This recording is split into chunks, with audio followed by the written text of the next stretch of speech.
Ya,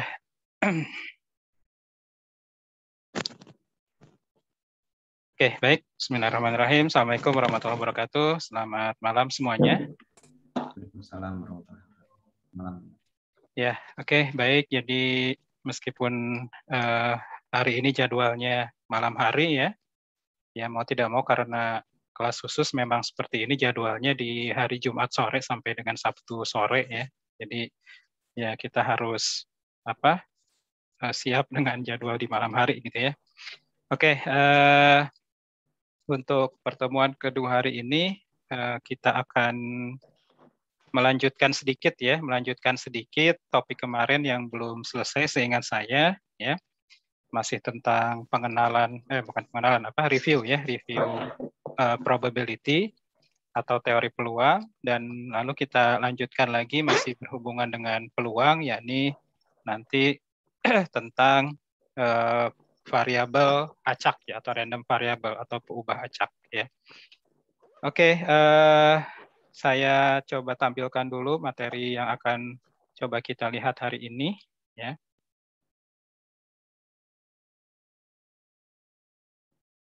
Share screen.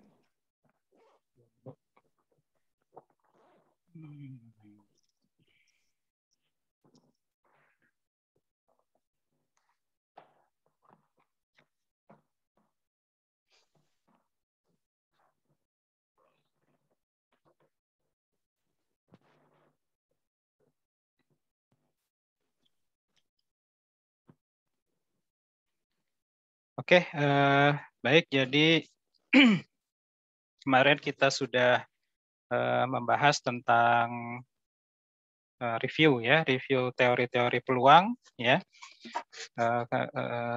Dan kemarin yang belum saya sampaikan adalah tentang kalau nggak salah sampai sini ya, sampai peluang bersyarat atau conditional probability ya, conditional probability ya.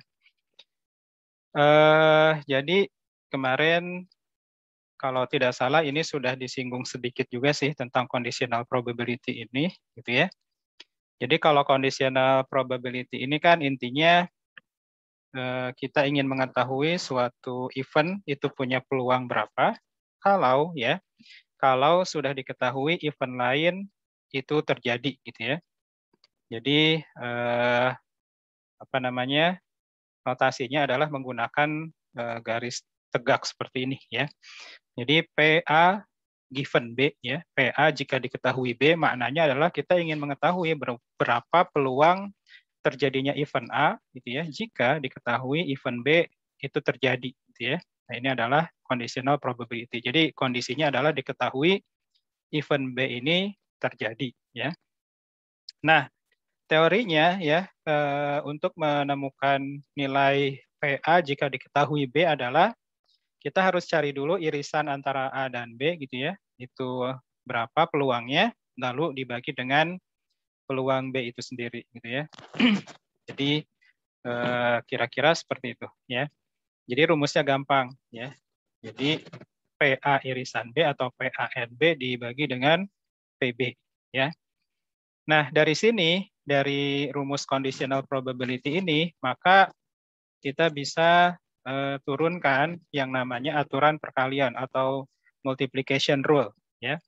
Jadi multiplication rule ini kita bisa menghitung peluang A ya, event A beririsan dengan event B itu dengan cara ya mengalihkan antara conditional probability A jika diketahui B ya dikalikan dengan PB ya. Juga bisa dibalik ya.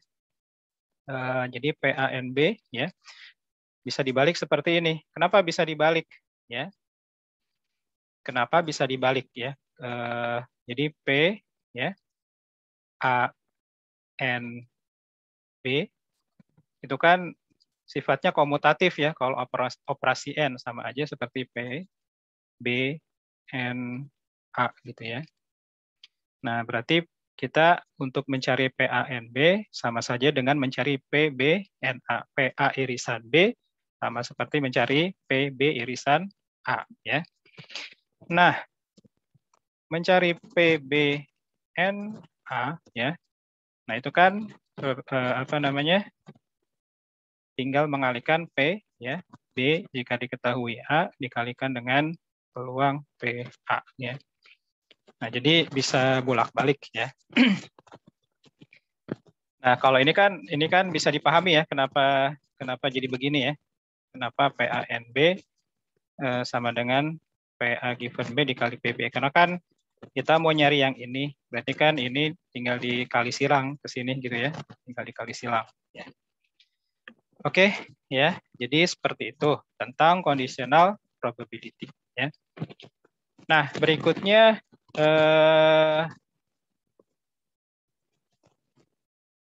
ini juga sudah disinggung kemarin ya, conditional probability and statistical independence atau kebebasan secara statistik ya.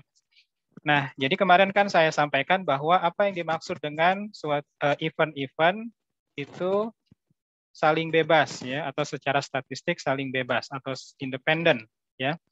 Nah, yang dimaksud independen adalah kalau kita punya conditional probability ya, probabilitas A jika event B itu terjadi, maka probabilitas A ini tetap ya probabilitas A itu sendiri. Artinya A ini tidak dipengaruhi oleh event B ya. Juga sebaliknya ya, PB jika diketahui A, A-nya ini tidak mempengaruhi, probabilitasnya tetap PB. Nah, akibatnya jika dua event itu independen, ya saling bebas, maka irisannya, probabilitas irisan antara kedua event tersebut tinggal mengalihkan keduanya. Ya. Tapi kalau misalnya dia tidak independen, maka rumusnya harus pakai rumus yang ini. Ini kalau dia dependent, ya. Kalau dia punya kebergantungan, maka tidak bisa menghitung PANB, gitu ya. PA langsung dikalikan dengan PB. Kalau dia dependent atau punya kebergantungan. Tapi kalau tidak bergantung atau independen, maka untuk mencari peluang antara A irisan B tinggal dikalikan saja. Nah ini ya ditegaskan lagi di penjelasan yang ada di bawah ya. Jadi event A ya dan B itu dikatakan independen ketika peluang dari event A itu tidak dipengaruhi gitu ya, tidak dipengaruhi oleh event yang lain, misalnya B gitu ya. Jadi tidak terpengaruh nih ya dengan event yang lain ya. Oke, nah ini tentang conditional probability dan hubungannya dengan statistical independence. Ada yang ditanyakan, silakan bisa nanti diinterupsi langsung ya. Oke.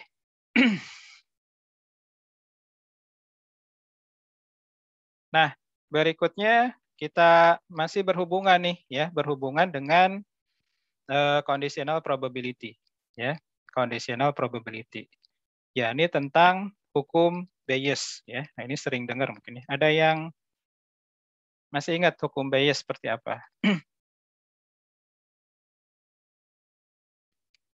Ya, seperti ini ya. Nah, jadi hukum Bayes ini intinya adalah ya seperti yang dijelaskan di sini gitu ya. Kadangkala gitu ya, kita itu perlu mengetahui ya, perlu mengetahui suatu conditional probability atau peluang bersyarat gitu ya. Misalnya seperti ini PF jika diketahui E. Nah, ini notasinya agak beda. Kalau tadi kan pakai kurung biasa ya, tapi ada juga yang menuliskan pakai kurung kurawal begini ya. Terserah sih nggak apa-apa ya. Jadi kita misalnya ingin tahu PFE ya. Nah, untuk mengetahui PFE ini ya, tadi rumusnya bagaimana? Ada yang ingat? PF jika diketahui E, cara menghitungnya gimana?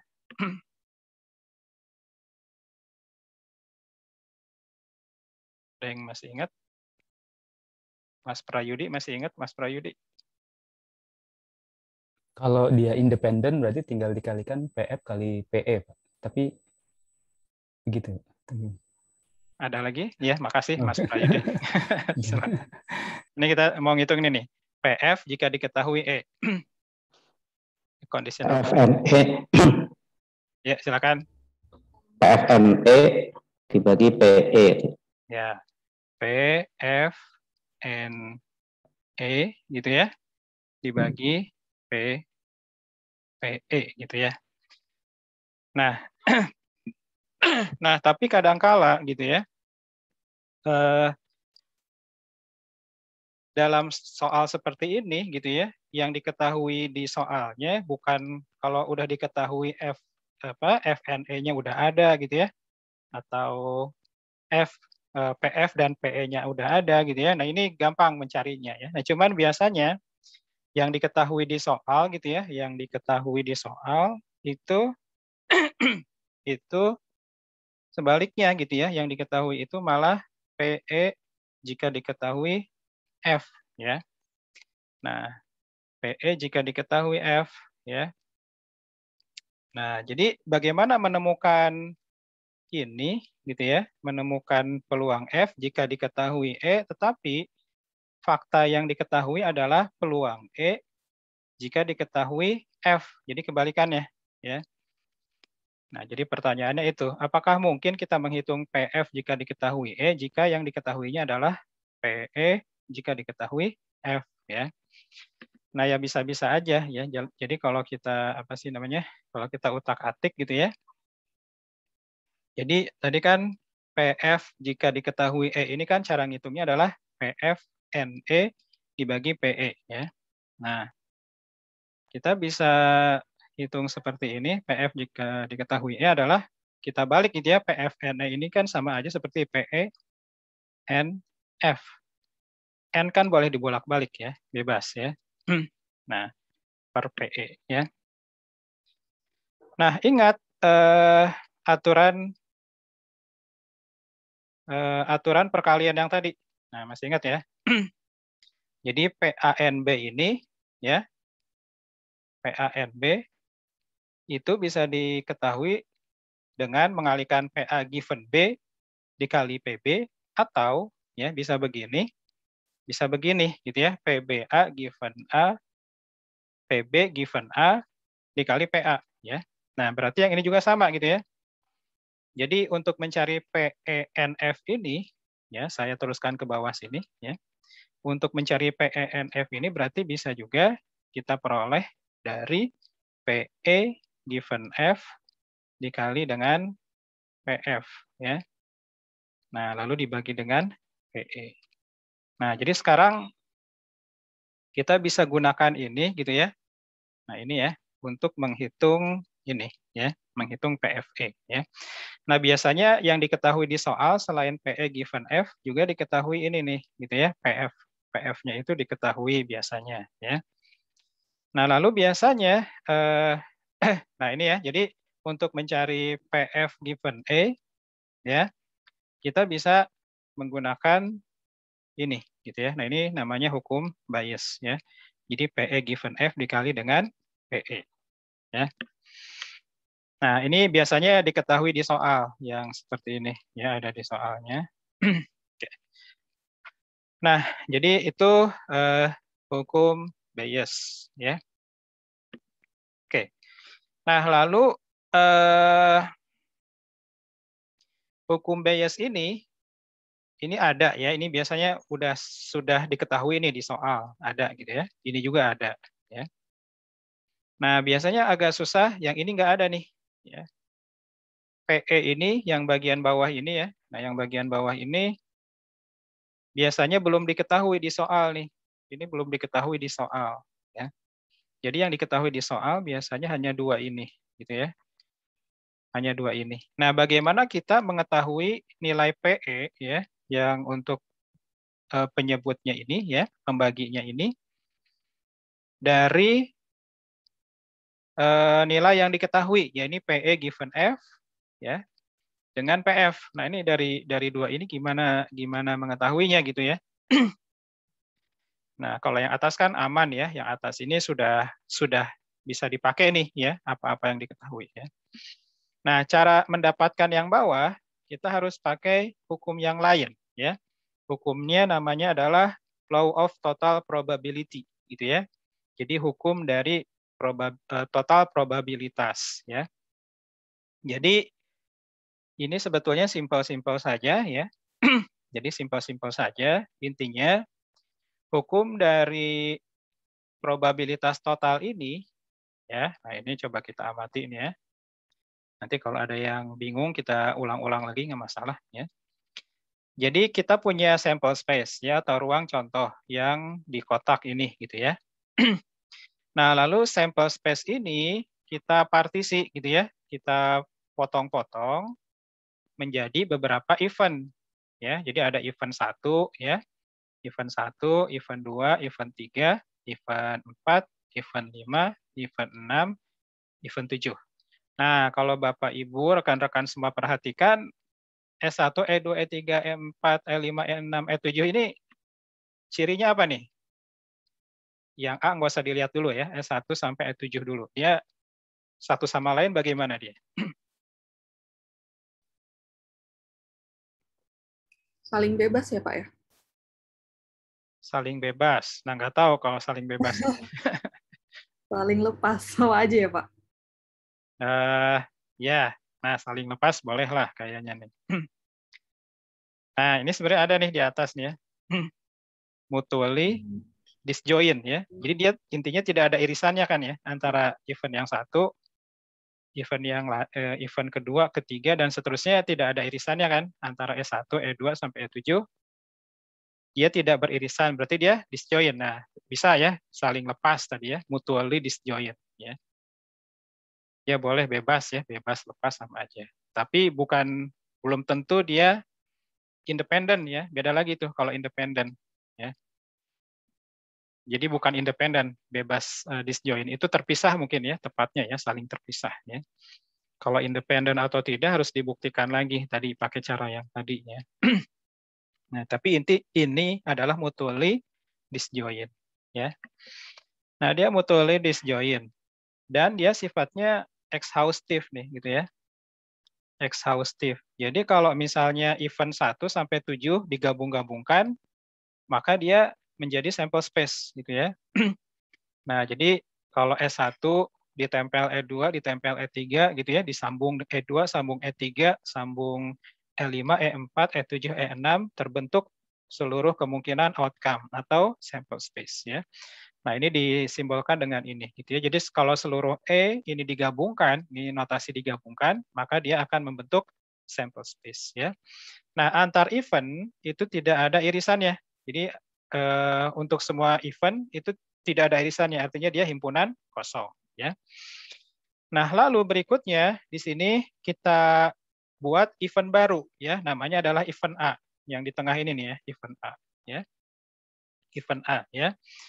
Nah, event A ini kalau kita lihat ya, pasti dia punya irisan dengan event A ya, lebih satu atau lebih dari event A karena event A ini kan yang membangun sample space ya. Jadi kalau kita bikin event A yang lingkaran ini ya, dia kalau kita lihat di gambar ini beririsan dengan event 1, event 3, event 5, event 6 ya. Nah, jadi dia beririsan ya. Nah, sehingga dengan kata lain ya, kita bisa tuliskan probabilitas ya, probabilitas dari A gitu ya adalah ini kan dia ada irisannya ya, berarti probabilitas dari A adalah probabilitas A ya yang beririsan dengan S1 gitu ya, ditambah gitu ya probabilitas A yang beririsan dengan E2 ya, ditambah probabilitas A yang beririsan dengan E3 dan seterusnya sampai dengan probabilitas A ya ditambah probabilitas A yang beririsan dengan E7. Nah, paham nggak maksudnya ini ya? Bisa dipahami tidak? Jadi probabilitas A ini yang ini ya, itu kan probabilitas yang ini ya, yang beririsan dengan S1 ya. Lalu ditambah dengan probabilitas yang beririsan dengan E2. Ada nggak yang beririsan dengan E2? Tidak ada ya. Nggak ada kan ya? Nah, kalau tidak ada kan berarti nanti ini nilainya 0, nggak masalah ya. Lalu ditambah probabilitas yang beririsan dengan E3 gitu ya. Nah, sampai dengan E7. Nah, ini adalah probabilitas A. Sampai sini ada yang ingin ditanyakan dulu?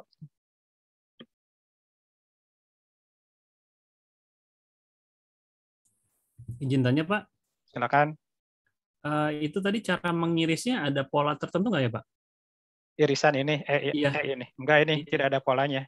Jadi ini pokoknya ingin menunjukkan satu sampel space ini diiris-iris, tetapi irisannya itu tidak ada yang tidak ada yang beririsan, gitu ya. Jadi misalnya saya mau bikin begini juga boleh, gitu ya. Misalnya ini sampel space, terus saya potong-potong begini, gitu ya. Boleh gitu ya, ini event 1, ini event 2, event 3, event 4, event 5, event 6. Jadi ini kan kalau digabungkan S1, E2 sampai E6 membentuk S kan ya. Nah, ini disjoin ya. Jadi ini jangan tidak usah dibingungkan ini kenapa irisannya begini gitu ya. Ini hanya ingin menunjukkan bahwa suatu sampel space itu dipecah-pecah atau istilahnya dipartisi ya, menjadi beberapa event, terserah eventnya ada berapa ya. Jadi ini misalnya ada N, kalau di sini biar kebayang hanya ada 7 gitu ya. Terus dia ini nih mutually disjoin, dan dia semua event ini exhaustive, artinya kalau digabung dia menjadi sample space ya. Oke ya. Baik Pak, terima kasih Pak. Ya, sama-sama. Nah, lalu berikutnya nah yang ini ya. Jadi dari sini kita bikin event baru nih ya, event baru yang misalnya ini ya, event A. Nah, berapa peluang event A? Nah, peluang event A ini bisa dicari dengan menggabungkan ya, menggabungkan event-event A yang beririsan dengan E1 gitu ya, digabungkan dengan A yang beririsan dengan E2, digabungkan dengan A yang beririsan dengan E3 dan seterusnya ya. Oke ya. Nah lalu ingat lagi tadi ya, ini aturan perkalian tadi ya, multiplication rule. Nah, ini diingat-ingat lagi ya. Multiplication rule ini ya. Nah, dari multiplication rule ini ya, PA dan S1 ini kan sama aja seperti berdasarkan yang tadi ya. Nah, PANB ini sama saja seperti PA given B dikali dengan TB ya. Nah, ini juga sama gitu ya. Berarti PA dan S1 atau PA irisan S1 itu sama saja seperti kita PA S1 ya dikalikan dengan P S1 gitu ya. Ditambah yang ini PA ya, E2 dikalikan dengan P E2 dan seterusnya ya. Dan seterusnya ya. Nah, maka dapatlah rumus ini gitu ya. Dapat rumus ini ya. Nah, kembali ke yang ini ya. Kembali ke yang ini ya. Nah, tadi kan di soal Bayes biasanya ya, biasanya yang diketahui atau ini mungkin sudah banyak coretan, saya coba buat black white screen ya. Nah, tadi kan di soal Bayes itu yang diketahui biasanya PE jika diketahui F ya, lalu PF-nya ya. Yang ditanya kebalikannya gitu ya, PF jika diketahui E.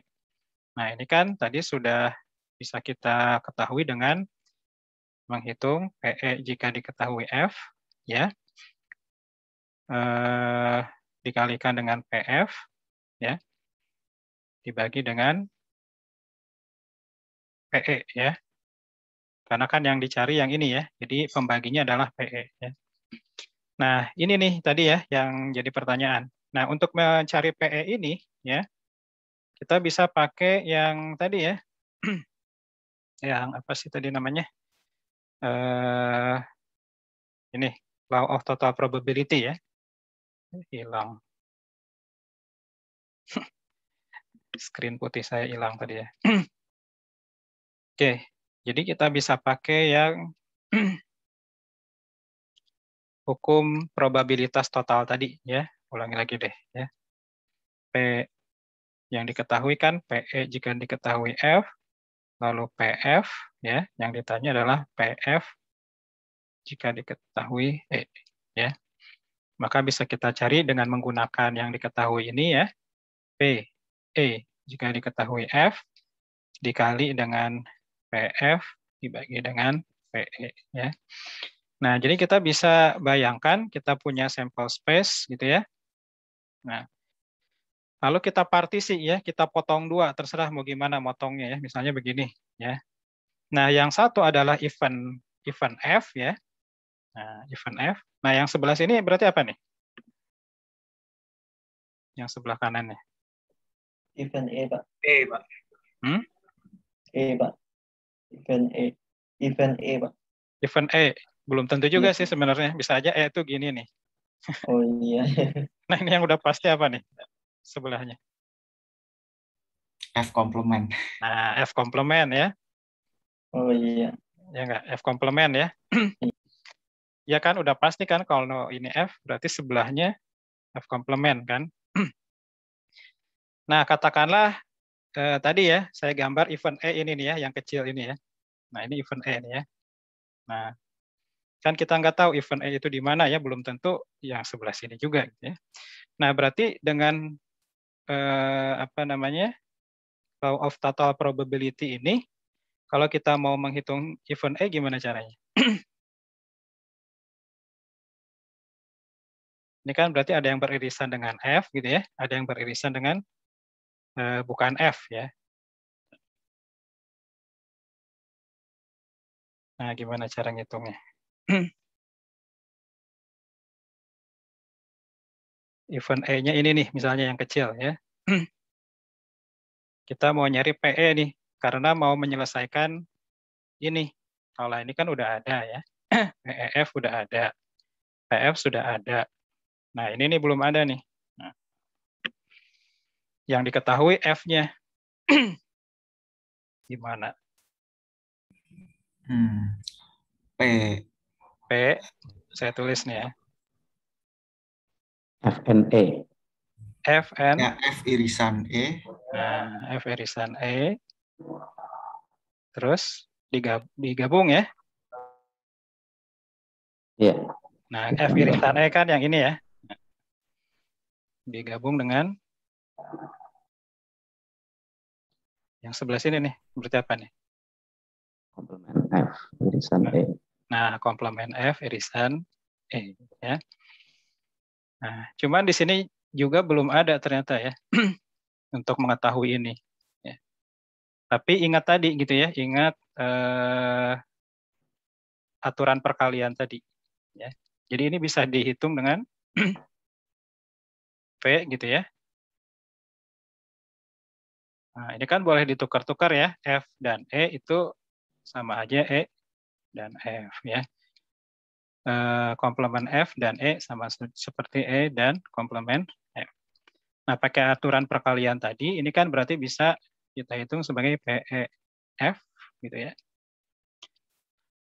PEF ya, dikali dengan PF, dikali dengan PF ya, ditambah ya,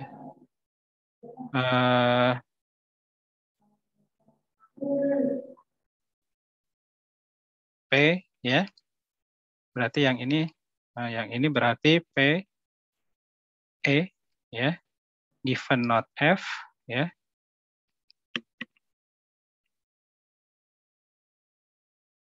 dikali P min F ya.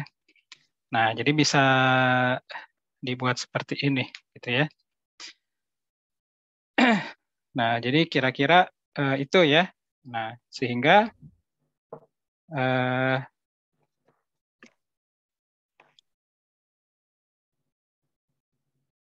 yang bagian bawah ini ya, tadi ya, yang bagian bawah ini PE ini bisa kita hitung ya dengan menjumlahkan seluruh ini gitu ya, seluruh PEFJ ya dikali dengan PFJ ya. Nah, jadi J-nya ini tergantung nanti ya potongannya ada berapa. Ya paling gampang biasanya komplemennya tadi ya. Nah, jadi itu namanya extended Bayes law. Jadi Bayes law yang diperluas. Nah, yang diperluas tuh yang sebelah sininya gitu ya.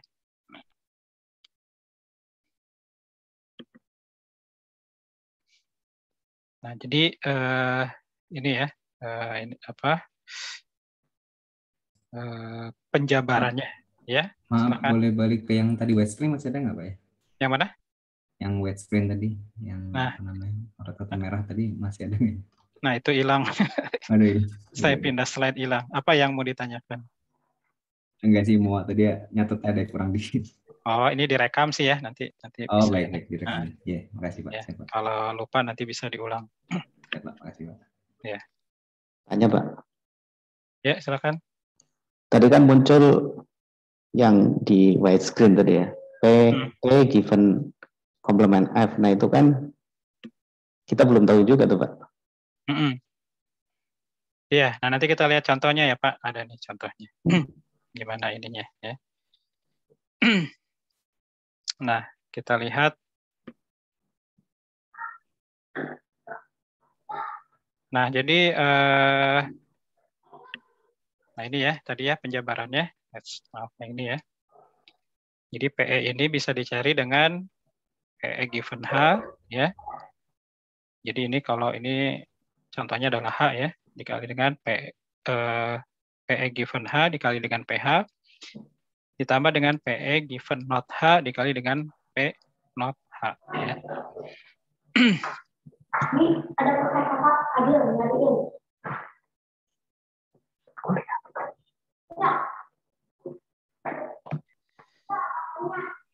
Nah, ini contohnya ya. Contohnya misalnya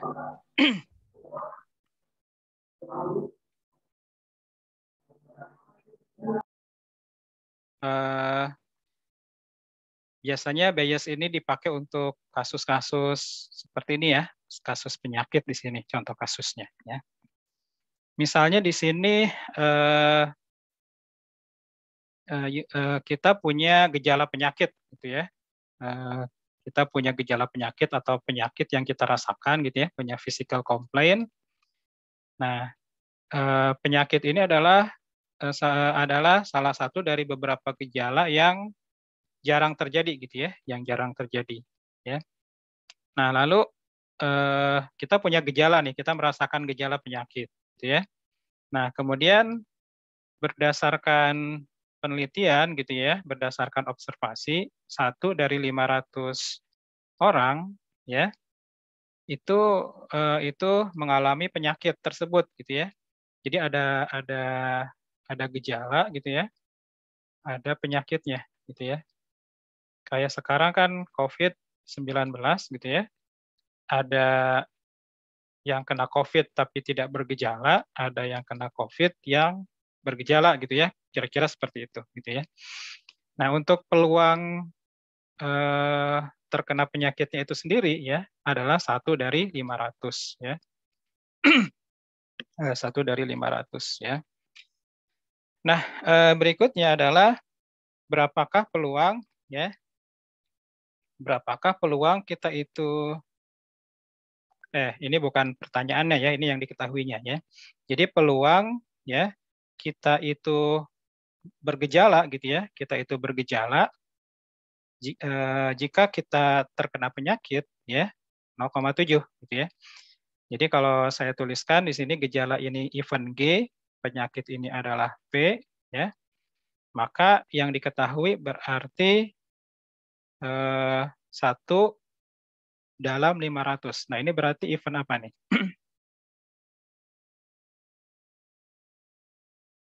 Peluang berarti yang diketahui adalah peluang dari kita orang punya penyakit ini gitu ya. Jadi 1 dari 500 atau 1/500 ya. Jadi 1/500 atau 0,0002 ya, 1/500 ya. Nah, lalu berikutnya ini yang diketahui ya. Lalu berikutnya adalah yang diketahui yang ini nih ya. Peluang kita itu bergejala gitu ya kalau kena penyakit. Nah, ini peluangnya adalah 0,7 ya. Nah,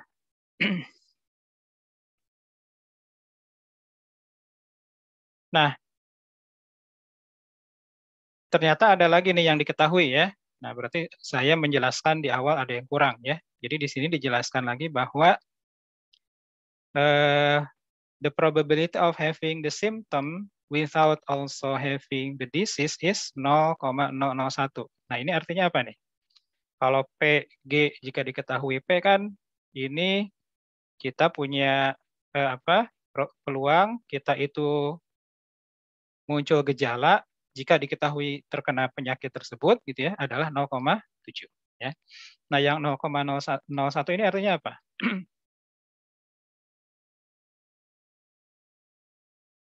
Berarti dia yang tadi yang ditanyakan Pak ini ya, Pak Tasurun tadi ya. Yang ini berarti kita punya gejala gitu ya, tanpa penyakit gitu ya, tanpa penyakit ya. Ini adalah 0,01. Nah, jadi berarti biasanya di soal yang diketahui 3 ya. Pertama, peluang sederhana dari suatu event, dalam hal ini adalah kena penyakit ya. Lalu peluang ya, dia bergejala jika diketahui dia kena penyakit, dan peluang bergejala tetapi dia jika diketahui tidak terkena penyakit tersebut. Dia adalah 0,01 ya. Nah, lalu yang ditanya adalah berapa kemungkinan atau peluang bahwa kita itu ya sakit ya jika diketahui gitu ya. Tadi ya karena di soalnya you have a physical complaint, berarti ini kita punya gejala gitu ya. Diketahui kita punya gejala ya. Nah, berarti pertanyaannya adalah berapa peluang kita itu sakit ya. Nah, ini berarti saya ganti aja simbolnya biar enak ya. Jangan P deh ya. Kita ganti dengan S, maksudnya adalah sakit gitu ya.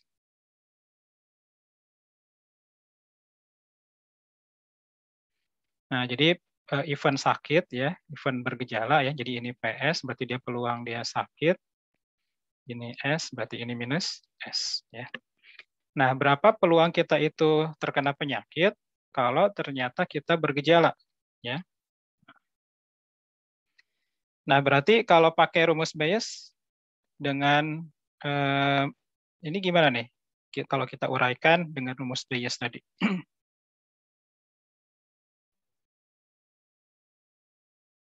PS dan G ya, Pak? Ya, ini kan ya PS dan G ini kan rumus aslinya ya. Ya. PS dan G dibagi PG. PG ya.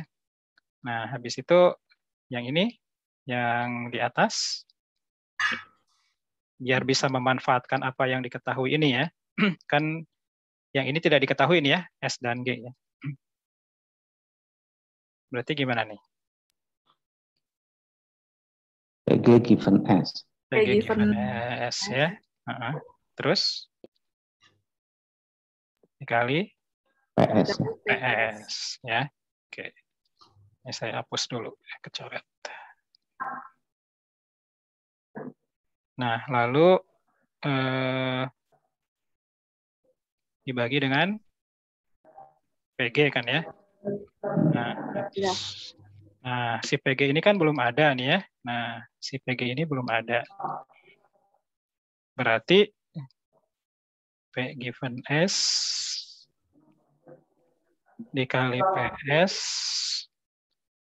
Nah, PG ini berarti bisa kita peroleh gimana nih tadi?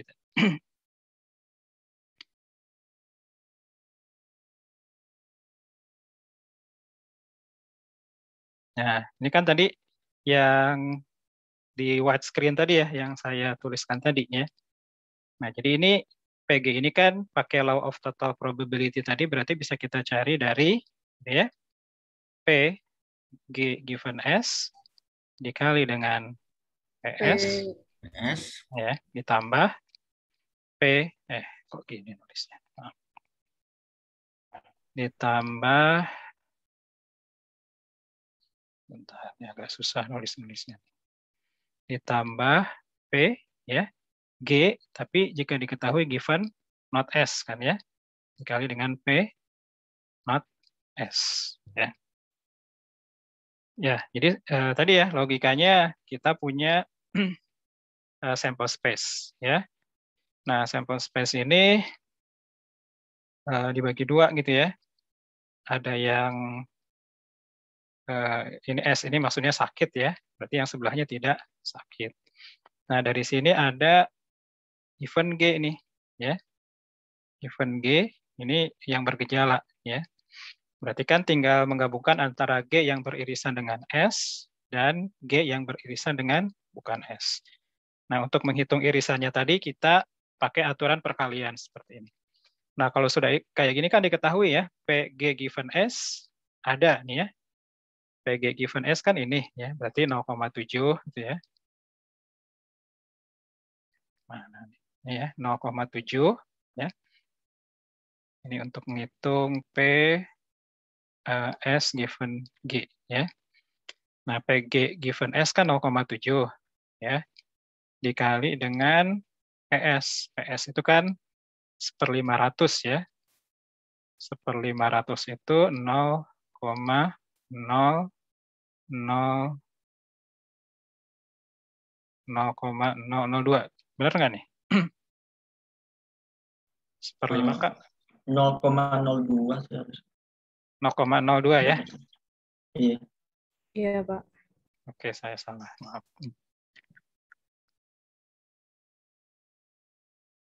0,02 ya dibagi PG given S ya 0,7 ya dikali PS ya 0,02 ditambah suka kecoret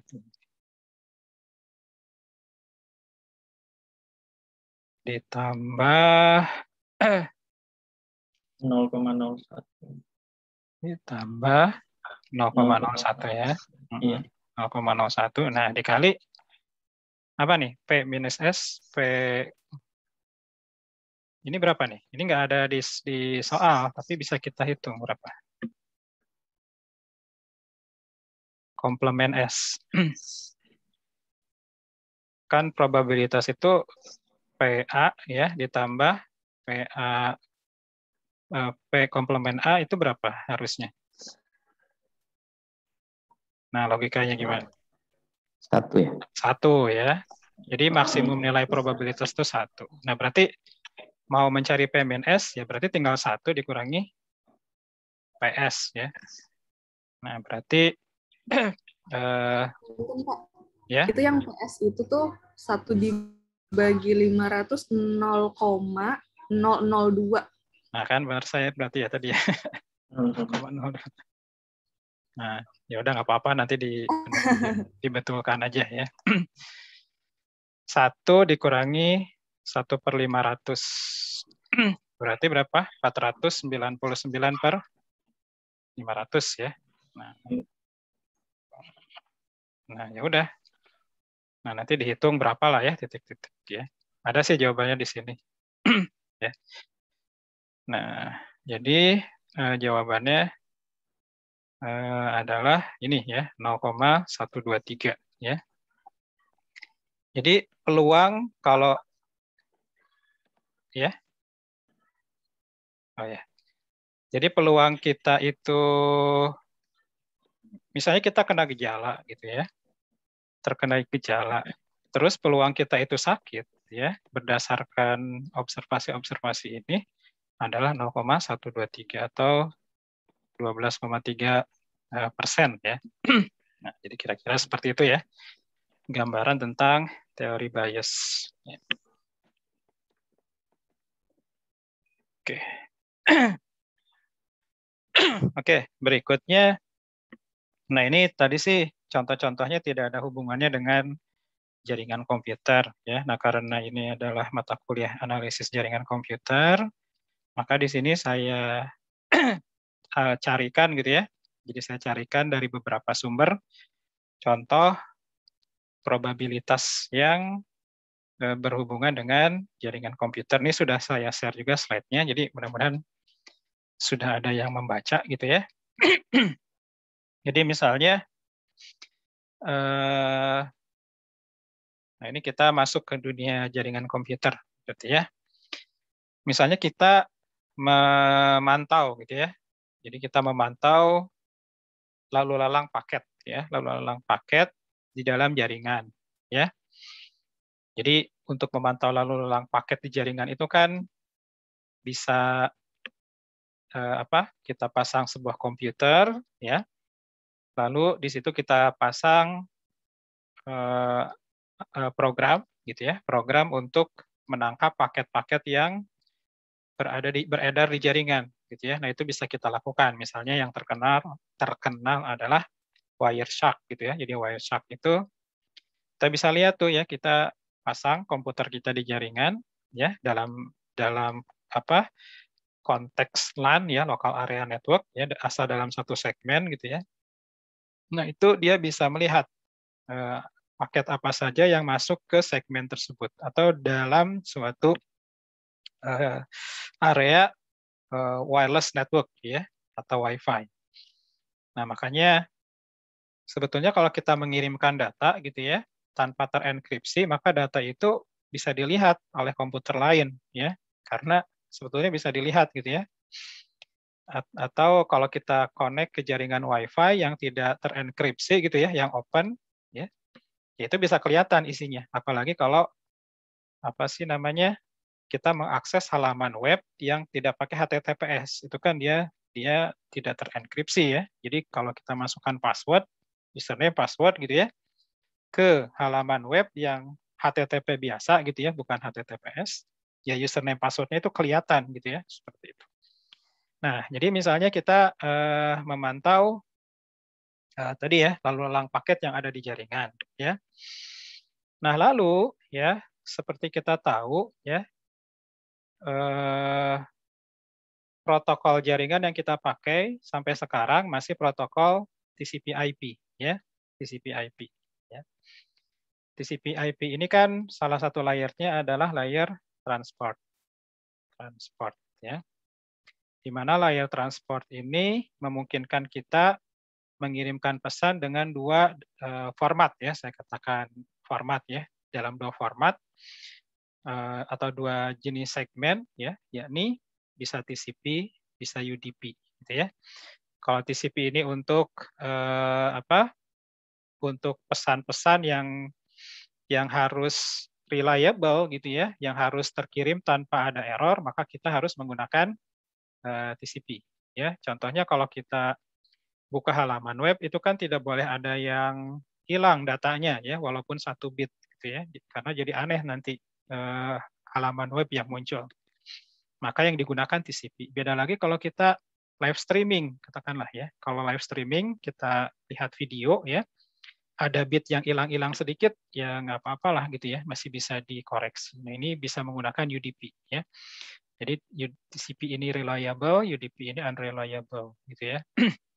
Nah, kita kembali ke masalah peluang tadi. Nah, jadi kita memantau, ya, paket yang masuk sebanyak 1 juta paket, ya. Jadi kita lakukan observasi, ya. Nah, lalu dari 1 juta paket ini, ya, 450.000-nya itu adalah paket UDP, ya. Jadi dihitung, ya, dicatat. Ini kan bisa kita hitung, ya. Tidak dihitung manual tentunya, dengan bantuan paket software juga, ya. Nah, lalu sisanya 500.000 adalah paket TCP, ya. Nah, dari sini, ya, kita bisa hitung peluang-peluang event sederhana, gitu ya. Jadi peluang munculnya paket TCP, ya, berdasarkan hasil observasi. Nah, kita bisa hitung peluang dengan seperti menghitung frekuensi relatif, gitu ya. Jadi TCP ini kan yang muncul tadi berdasarkan observasi adalah 500.000 dari, ya, 1 juta, gitu ya. 1 juta. Nah, berarti peluang munculnya TCP itu sama dengan setengah atau 0,5, gitu ya. Nah, kalau UDP, ya, UDP berarti, ya, sisanya tadi, ya, 450.000 dibagi 1 juta, ya. Nah, berarti ini ada sisa sih, ya, 50.000 berarti dia paket yang lain. Jadi probabilitas. Jadi kalau kita terima paket, maka 50% kemungkinan paket itu adalah TCP, gitu ya. Lalu 45% kemungkinan dia adalah UDP, ya. Oke. Nah, lalu berikutnya, misalnya gitu ya, kita teruskan contoh kasus yang tadi. Dari 20% paket UDP tadi dianalisis lagi, gitu ya. Ternyata 20%-nya itu ukurannya adalah 52 bytes, ya. Jadi dari 450 paket UDP ini, 20%, 450.000 paket UDP ini, 20%-nya berukuran ya 52 byte paketnya, ya. Nah, sehingga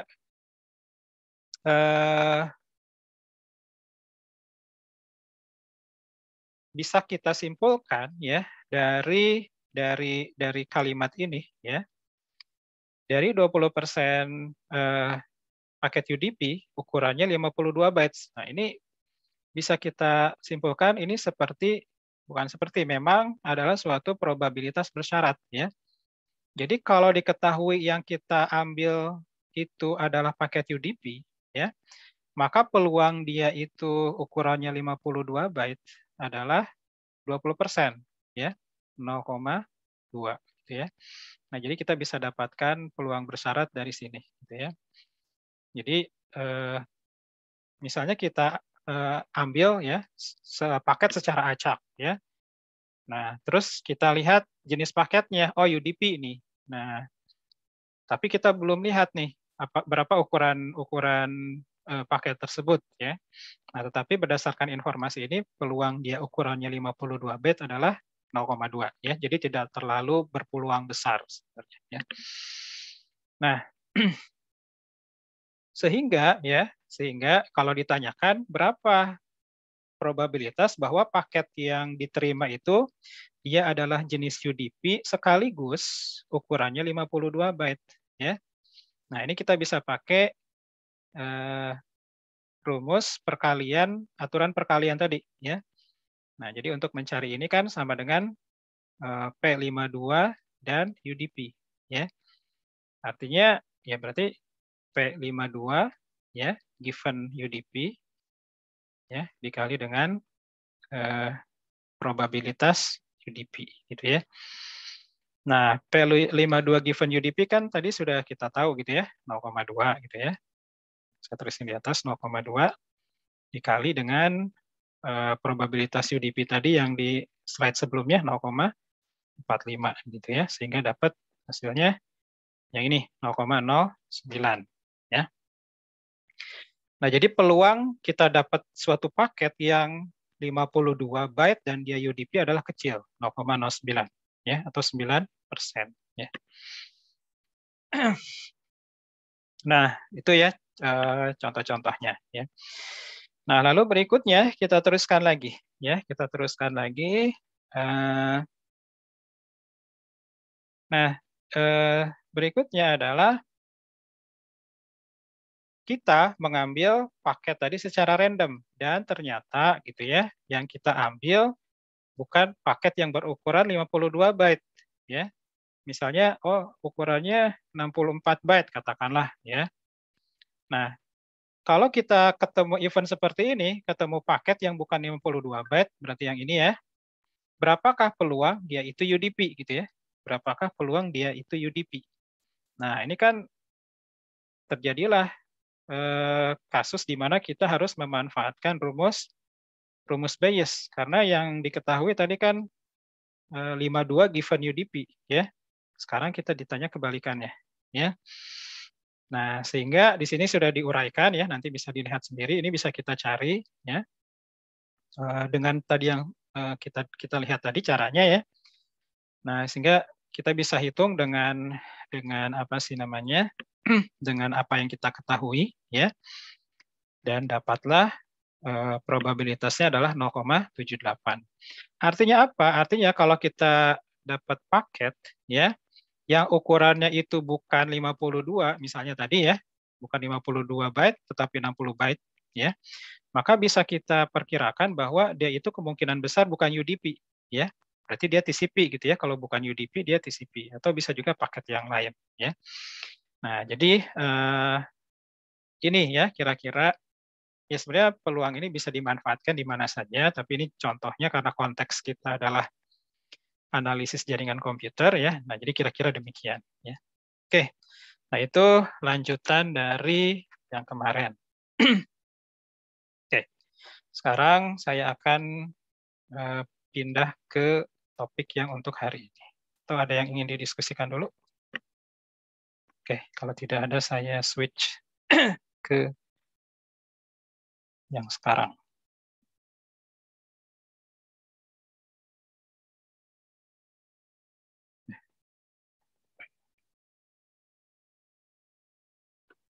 Oke.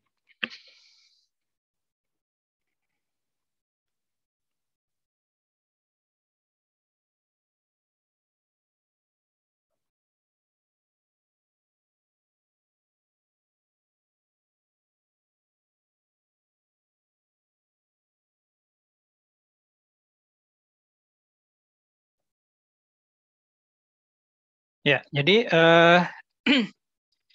hari ini kita akan atau sekarang ya kita akan melanjutkan masih lanjutan review probability ya. Ini kita akan bahas tentang random variables ya atau peubah acak bahasa Indonesianya ya atau variabel acak ya. Nah, jadi apa sih random variable itu? Ya sebenarnya sih ya istilahnya apa sih namanya? Simpel saja ya sebenarnya atau yang lebih gampang kalau kita buat contoh mungkin ya. Jadi misalnya kita saya buat dulu blank screen.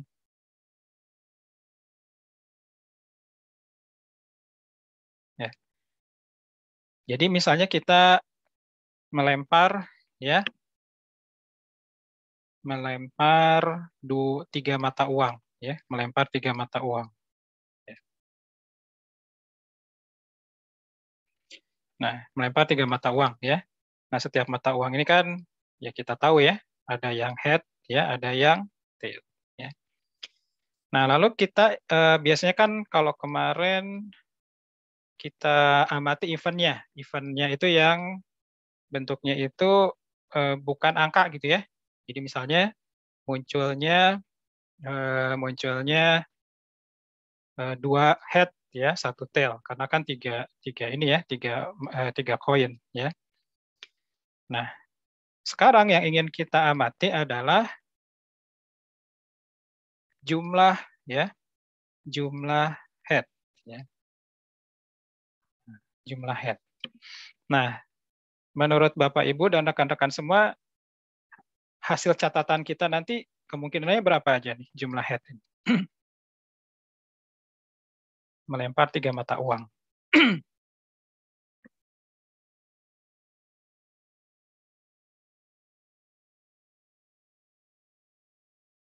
Per 3, Pak.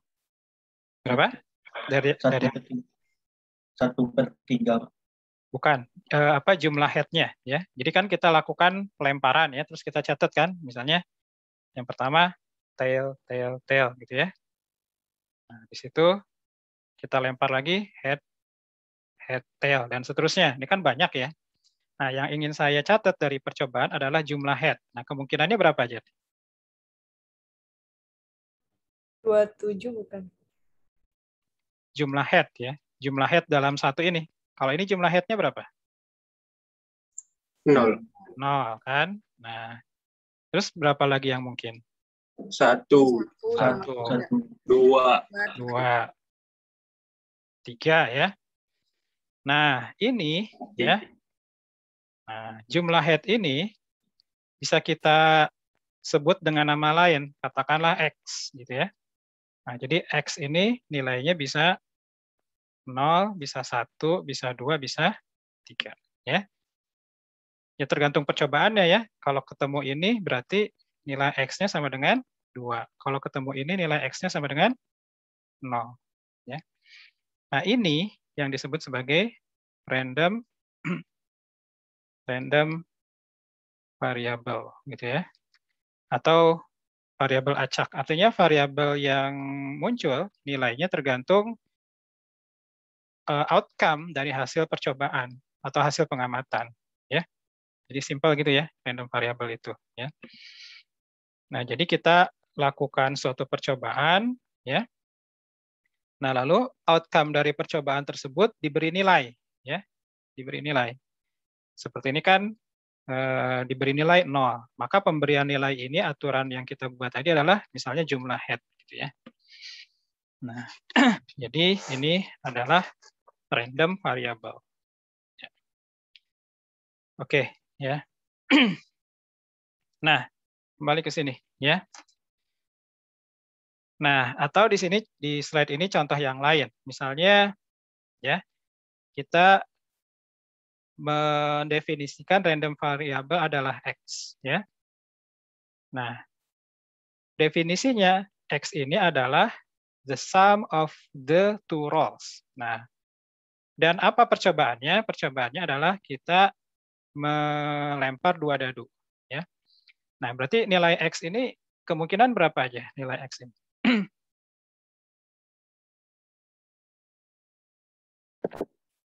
Satu mungkin nilai satu mungkin nggak satu? Mungkin Mbak 1. Enggak. Enggak ya? Enggak. Kan dadunya 2 kan? Ya. 2. Oh iya 2. Nah, paling kecil berarti berapa? 2 kan ya? 2. Iya 2. Ya, 2, 3 kan bisa ya, dan seterusnya sampai 12. Nah, ini adalah contoh random variable lagi gitu ya, yang definisinya adalah jumlah 2 dadu gitu ya. Nah, nilai X ini ya tergantung eksperimen kita. Kalau misalnya yang muncul adalah 5 dengan 1, maka berarti nilai X-nya adalah 6. 6. Nah, nah jadi random variable didefinisikan sebagai ya is a real valued function of the outcome of an experiment. Jadi kita lakukan eksperimen, ya, lalu kita amati outcome-nya seperti apa, lalu outcome-nya ini dikasih nilai gitu ya. Nah, nilainya boleh integer, boleh bilangan real, tergantung ya itu tergantung pemberian nilainya gitu ya. Nah, contoh lainnya adalah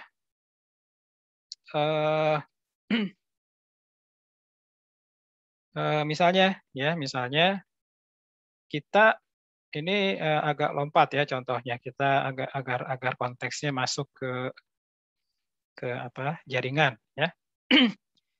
Nah, jadi misalnya kita mengamati paket yang masuk ke komputer ya, ke komputer kita, paket-paket data ya. Nah, jadi misalnya paket 1 ya, misalnya saya tulis dalam detik ya, paket 1 ya masuk pada detik ke-1 ya. Nah, lalu berikutnya paket 2 ya masuk di detik ke-4 ya. Paket 3 masuk di detik ke-5 ya. Paket 4 masuk di detik ke-7 ya. Nah, lalu yang ingin saya catat adalah waktu kedatangan antar paket ya. Jadi ini kan 3 ya, ini 1, ini 2 ya.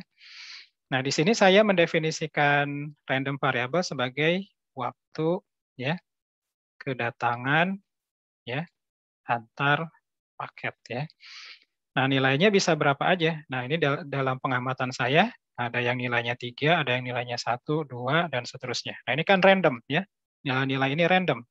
Tergantung paketnya datangnya kapan ya. Nah, ini adalah random variable. Nah, random variable ini nilainya ya bisa discrete ya, bisa continue gitu ya. Bisa discrete, bisa continue. Dalam contoh lempar koin, lempar dadu ya, nilai-nilai random variable-nya nggak mungkin continue kan ya. Misalnya tadi jumlah head, nggak mungkin jumlah head-nya 2,5 gitu ya. Pasti dia discrete ya. Juga melempar 2 dadu tadi ya. Ini juga sama ya, discrete juga ya. Tapi bisa jadi continue ya. Nah, continue ini misalnya ya kayak seperti ini ya, mengamati paket bisa jadi continue. Misalnya yang saya hitung sampai ketelitian milisecond. Jadi V2 nyampainya di 4,52 milisecond. Berarti kan di sini waktu antar kedatangannya 3,52 milisecond. Nah, ini jadinya continue ya. Nah, jadi itu ya. Jadi random variable tidak mesti nilai-nilai discrete, tapi bisa juga nilai-nilai continue ya. Oke. Nah, di sini ada beberapa pertanyaan ya terkait dengan dua jenis random variable tadi gitu ya. Yakni yang discrete dan yang continue. Manakah dari percobaan berikut atau apa namanya random variable berikut ya. Jadi yang continue mana, yang discrete mana gitu ya. Jadi ini kita punya 4 random variable ya. Tapi ini tidak disimbolkan. Jadi dinyatakan dalam bentuk kalimat ya. Yang pertama ya, the sum of the rolls of 2 dice ya. Nah, ini discrete atau continue nih. Random variabelnya. Discrete, Pak. Discrete ya, karena yang tadi. Nah, berikutnya the number of arrivals at a website by time t ya. Jumlah kunjungan ke suatu website dalam kurun waktu t ya. Discrete atau continue? Discrete ya. Continue atau discrete? Ya. Ada yang jawab? Oh, continue. Kenapa continue? Kenapa discrete? Kenapa continue? Kalau continue berarti ada Discrete. Ya, discrete. Waktunya sudah ditentukan. Waktunya atau apanya nih? Jumlah kunjungan. Jumlah kunjungan kan? Mana ada jumlah kunjungan 2,5 kan? Jumlah kunjungan ya 2, 3 gitu ya. Ya, paham ya maksudnya ya. Jadi ininya kan ya yang dihitung number of arrivals-nya ya. Nah, berikutnya time until the next arrival at a website. Nah, apa nih? Discrete atau continue? Continue. Nah, kalau ini continue karena yang kita hitung adalah waktu ya. Waktu tadi seperti yang saya contohkan mirip-mirip tadi ya. Waktu ya hingga ada kunjungan ke suatu website lagi ya. Jadi ada satu arrival, lalu kita tunggu sampai arrival berikutnya. Nah, itu selisihnya berapa gitu ya, waktunya berapa. Dan waktu kan bisa tadi gitu ya, misalnya 1,2 second gitu ya, 1,3 second ya. Maka ini continue ya. Nah, berikutnya CPU requirement of an HTTP request. Kebutuhan continue ya. Karena biasanya CPU requirement berapa persen gitu ya. Nah, ini jawabannya ada sih gitu ya. Nah, jadi yang pertama adalah discrete ya. Number of arrivals juga dia discrete ya. Jadi discrete juga nih ya, number of arrivals yang nomor 2 tadi ya. Nah, yang waktu tadi ya, dia continue ya. Nah, lalu jadi yang keempat juga pun sama ya, continue ya. Jadi yang nomor 3 dan nomor 4 itu adalah continue ya. Nah, jadi itu ya. Random variable ada yang discrete, ada yang continue ya. Nah, berikutnya adalah nanti ya, karena random variable ini adalah masih bersaudara gitu ya dengan yang kemarin ya, teori peluang yang menghitung peluang dari event gitu ya. Karena kan sebenarnya masih berdekatan gitu ya, cuman bedanya sekarang diangkakan saja ya. Nah, artinya apa? Teori-teori perhitungan peluang yang kemarin bisa juga dipakai di dalam di dalam random variable ini ya. Contoh tadi ya. Masih ingat ya yang menghitung koin tadi ya. Coba X tadi yang waktu menghitung koin definisinya apa tadi?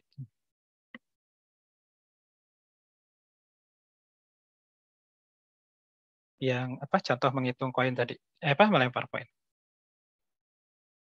Jumlah head ya tadi ya. Nah, terkait dengan ini maksudnya kita juga bisa menghitung gitu ya. Bisa menghitung berapa peluang gitu ya.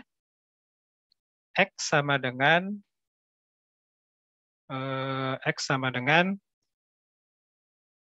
lah ya yang gampang ya. Nah, gimana nih ngitungnya? Kalau misalnya X-nya ini adalah jumlah head.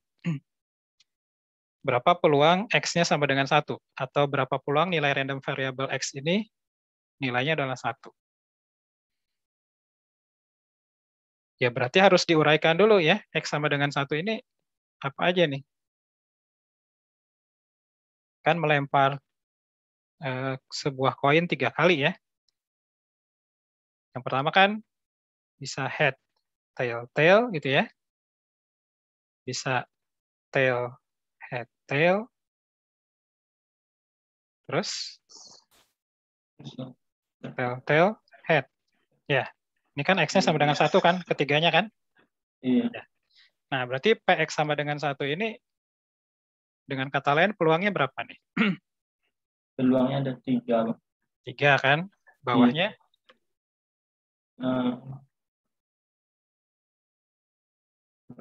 Total sample space-nya ada berapa? Kan kita punya 3 koin ya.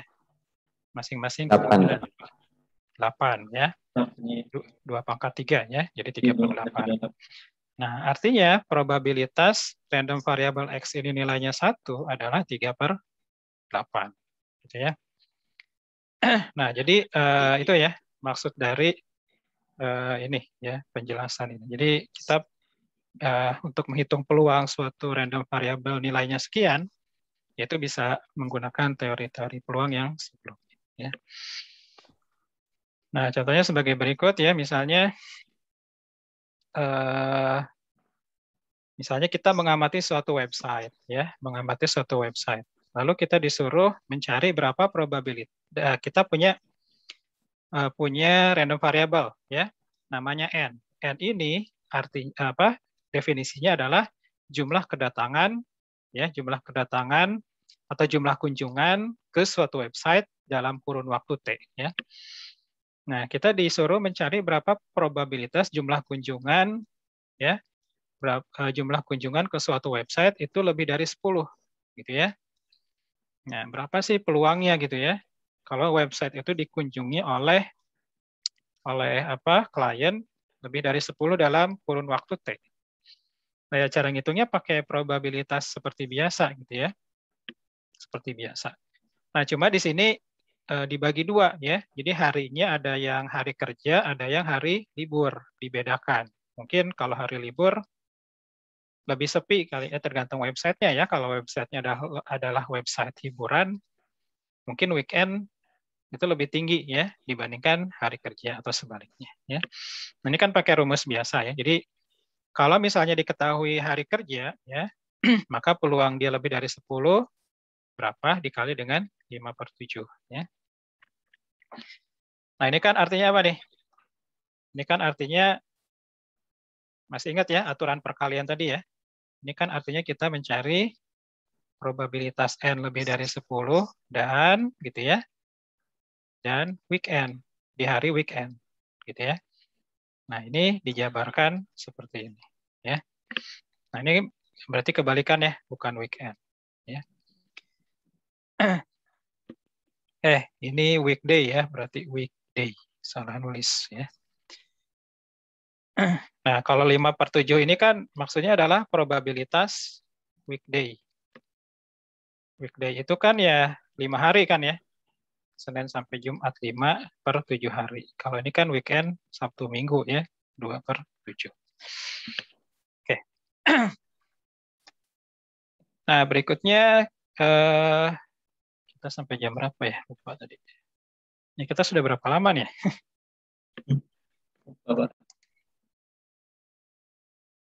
Sudah 100 menit belum ya? 1 jam 40 menit. Dari jam 90 menit baru. Oh ya. Lupa saya tadi mulainya jam berapa. Oke. Nah, sekarang kita lihat discrete random variables ya. Nah, jadi variabel acak gitu ya. Itu bisa dicirikan atau dideskripsikan ya dengan suatu fungsi ya, namanya probability mass function ya, probability mass function ya, atau PMF ya. Nah, jadi PMF ini ya sebenarnya simpel aja gitu ya. Jadi dia adalah suatu fungsi ya. Suatu fungsi ya. Di sini disimbolkan sebagai P ya, P kecil lalu diikuti dengan X di mana X ini adalah random variable. Fungsi ini menerima suatu nilai ya, nilainya adalah A ya. Jadi PXA ini artinya adalah berapa probabilitas random variable X nilainya sama dengan A ya. Nah, itu PMF ya.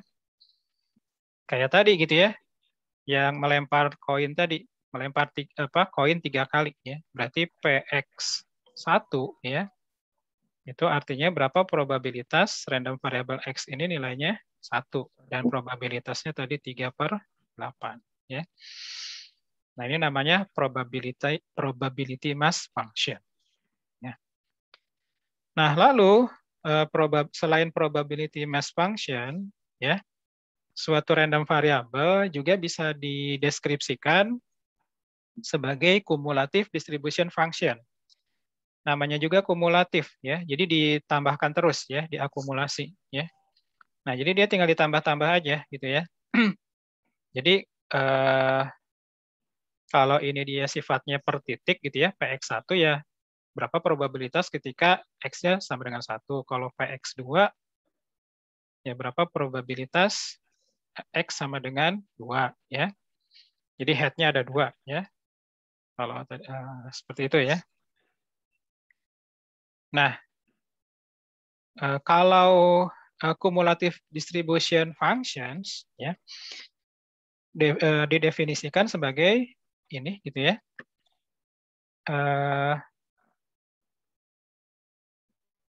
Sebagai fx nih ya. Fx dalam kurung A ya. Ini maknanya adalah berapa probabilitas x ini kurang dari sama dengan A gitu ya. Nah, jadi kalau melempar uang koin tadi yang 3 kali dilempar ya, maka fx sama dengan fx2 ya. Itu artinya berapa probabilitas ya X ini nilainya kurang sama dengan 2 ya. Nah, kalau kurang sama dengan 2 kan berarti PX sama dengan 0 ditambah PX sama dengan 1 ya, ditambah PX sama dengan 2. Nah, makanya ini disebut sebagai kumulatif gitu ya. Jadi dia menghitung kurang dari sama dengan sekian gitu ya. Nah, ini cumulative distribution function ya. Nah, contoh misalnya kita punya suatu random variable yang probability mass function-nya adalah sebagai berikut ya. Jadi P1 jadi X-nya nilainya 1 itu probabilitasnya setengah, P2 sepertiga, P3 seperenam. Nah, ini tidak dihitung ya, ini sudah diketahui saja seperti ini ya. Lalu berapa kumulatifnya ya? Jadi kumulatifnya dinotasikan dengan FA ya. Nah, kalau A-nya kurang dari 1 ya, kan tidak ada di sini ya. A-nya kurang dari 1 paling sedikit 1 ya, maka dia nilainya 0 gitu ya. Lalu kalau A-nya lebih dari sama dengan 1 tapi kurang dari 2, berarti dia ngikut yang 1 nih. Ya. Probabilitasnya adalah setengah. Ya. Sebenarnya kan probabilitas ini diskret, nilai A-nya nggak mungkin ada di antara 1 dan 2 ya. Jadi nilainya 1, 2, 3, dan seterusnya. Nah, lalu kalau A-nya lebih dari sama dengan 2, kurang dari 3, ya. Berapa nih? Ya.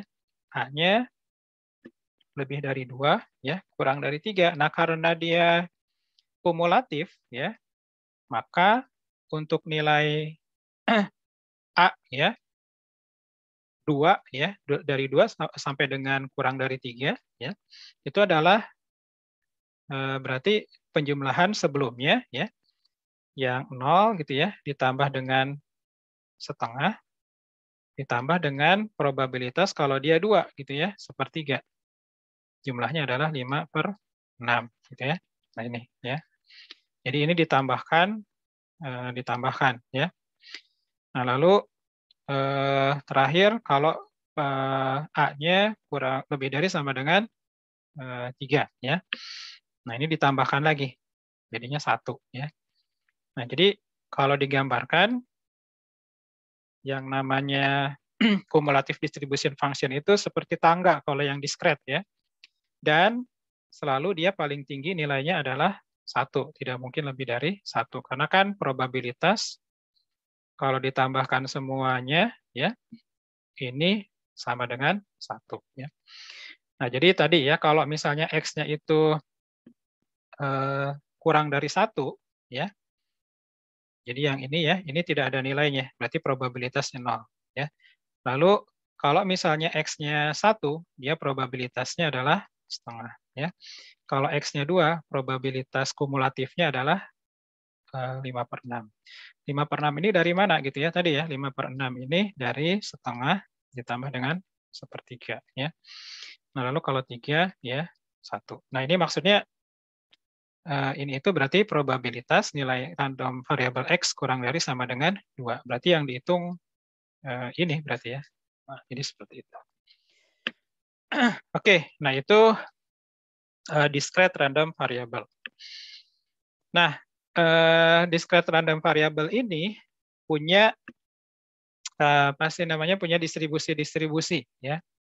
Nah, pasti sering dengar ya kalau kita punya statistik ya, itu distribusinya apa gitu ya, distribusi normal, distribusi eksponensial, distribusi apa gitu ya. Nah, ini adalah distribusi ya atau sebaran untuk random variable yang sifatnya discrete. Jadi ada banyak, tapi di sini yang saya ketengahkan hanya 4 saja, yakni ada Bernoulli, ada binomial, ada geometrik, ada Poisson. Gitu ya. Oke, Bernoulli ya. Nah, ini kayaknya waktunya sudah habis ya. Saya mau teruskan takut karena semakin sini agak semakin pusing ya. Saya kira cukup dulu deh ya, nanti kita lanjutkan lagi. Ada yang ingin ditanyakan dulu? Jadi nanti distribusi discrete ini ya basisnya adalah Bernoulli gitu ya. Jadi Bernoulli ini adalah eksperimen ya yang seperti eksperimen melempar koin. Artinya peluang outcome-nya hanya 2 gitu ya. Yakni kalau di koin adalah tail atau head. Atau kalau mengamati sesuatu bisa apa sukses atau failed ya, gagal atau sukses. Kalau mengamati apa lampu misalnya hidup atau mati gitu ya. Pokoknya Bernoulli ini percobaan yang outcome-nya itu hanya 2 ya. 1 0 tail head ya. Lalu apa dan seterusnya ya. Nah, lalu berikutnya binomial adalah distribusi random variable discrete ya yang berbasiskan Bernoulli. Geometrik pun sama berdasarkan Bernoulli juga Poisson ya. Nah, jadi saya kira itu dulu ya untuk materi kita. Sepertinya sudah lewat waktunya ya.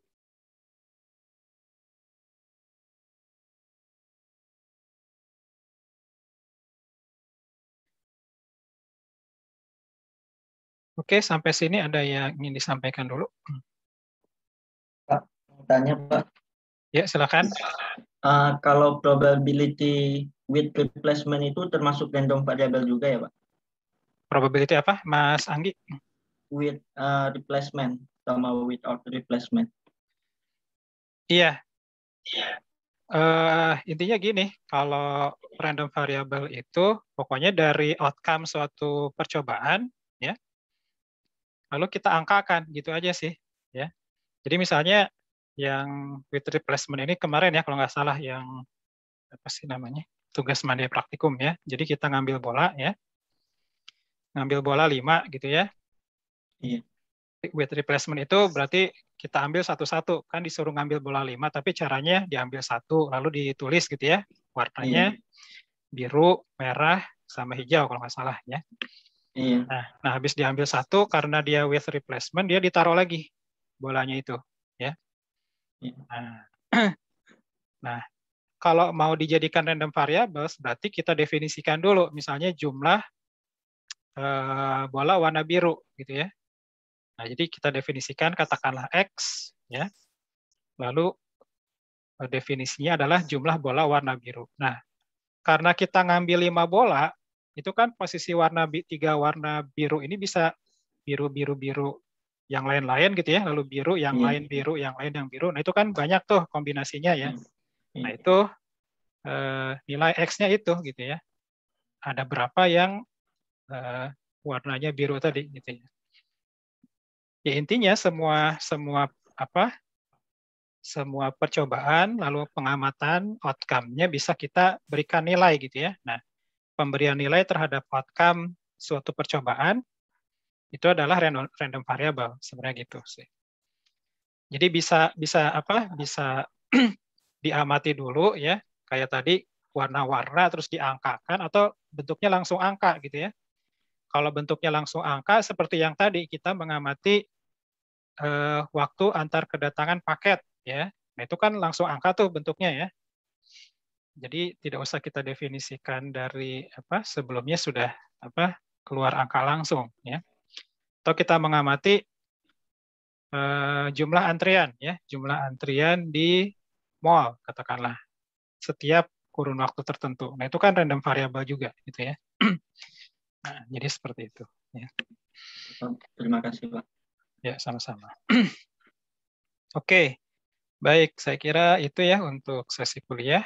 Nanti jika ada yang perlu ditanyakan bisa menyusul nanti ya.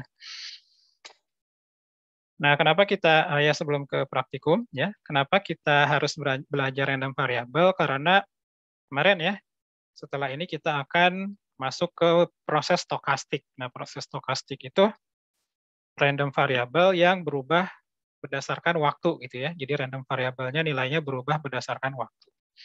Nah, kenapa belajar proses stokastik? Karena nanti teori antrian adalah suatu proses stokastik gitu ya. Nah, jadi kira-kira kaitannya demikian ya. Oke, saya kira cukup ya untuk sesi kuliah. Nanti rekamannya kalau mau memungkinkan insya Allah saya share ya. Cuman karena lama agak besar. Sekarang kita ke praktikum.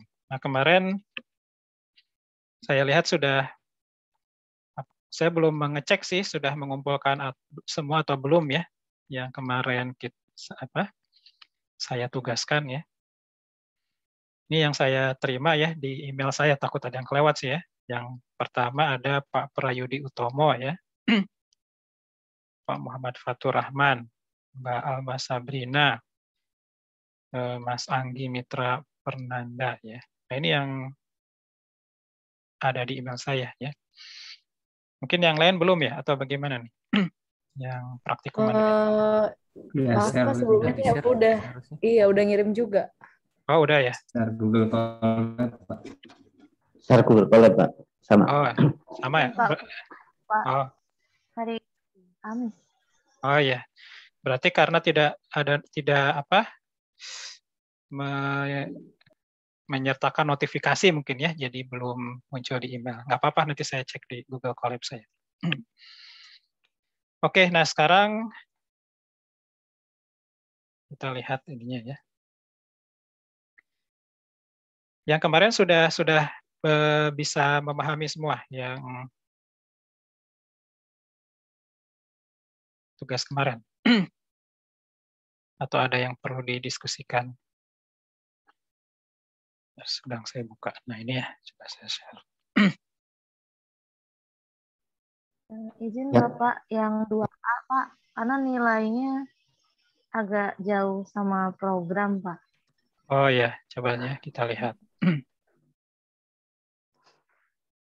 Nah ini yang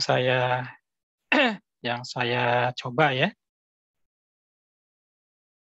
Oke. Yang beda yang mana tadi? Kan cuma 2 soalnya ya. Oh ini soalnya nggak saya tulis ya, sebentar. Itu yang pertama, Pak. Ya. Bentar dulu, saya coba cari dulu.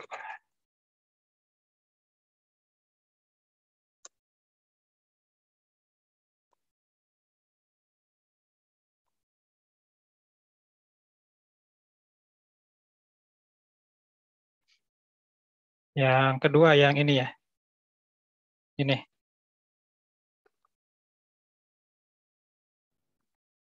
Iya, Pak. Hasilnya memang berapa hasil hitungannya?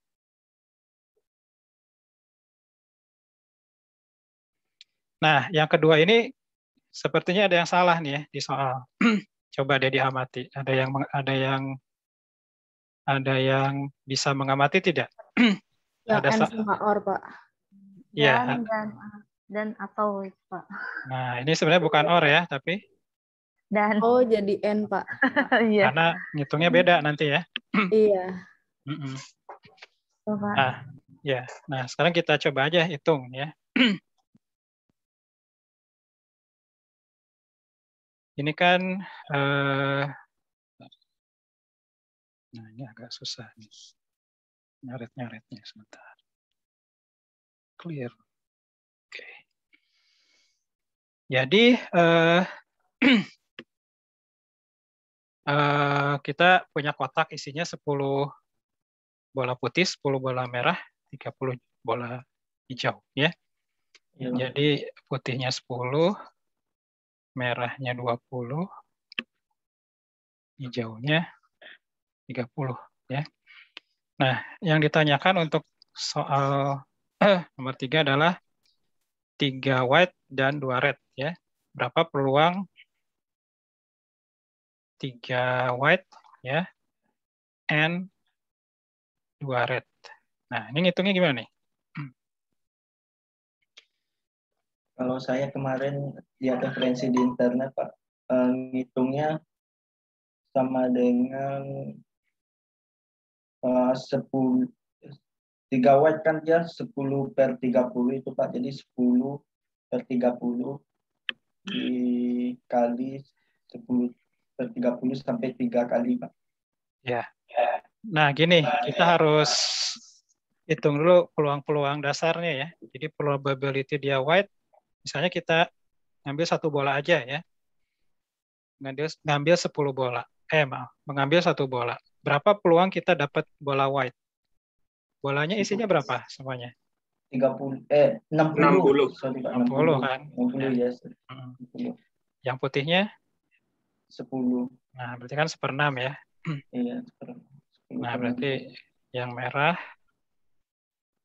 berapa? Yang merah 2/6 berarti ya. Iya, 20/6. Yang hijau 3/6. Setengah ya. Iya. 30/60 ya. Nah, oke.